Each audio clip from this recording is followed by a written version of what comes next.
Hi hello welcome to my channel మామన్ జోష్ daily blogs. ఈరోజు మనం మామిడికాయ పప్పుని ఎలా ప్రిపేర్ చేసుకుంటారో చూద్దాం.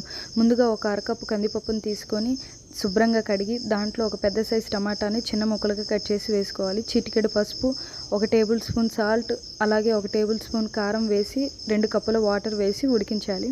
2 విజిల్స్ వచ్చిన తర్వాత కట్ చేసి ఆ పప్పుని నీట్గా ఎనుపుకోవాలి. ఎనిపిన తర్వాత ఒక కళాయి తీసుకొని 2 టేబుల్ స్పూన్స్ ఆయిల్ వేసి 2 ఎండుమిర్చి, 1 టీ స్పూన్ దాకా ఆవాలు, 1 టీ స్పూన్ జీలకర్ర, కొంచెం కరివేపాకు వేసి వేయించిన తర్వాత ఒక పెద్ద సైజు ఆనియన్ని అందులో ముక్కలుగా కట్ చేసి వేసుకోవాలి. తర్వాత 4 పచ్చిమిర్చి వేసుకొని కొంచెం కరివేపాకు వేసి వేయించాలి.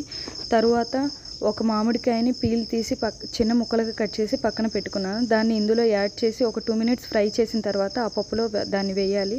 ఒక 5 మినిట్స్ దాన్ని ఉడికించిన తర్వాత కొంచెం కొత్తిమీర వేస్తే మన మామిడికాయ పప్పు ready. Please like, share and subscribe.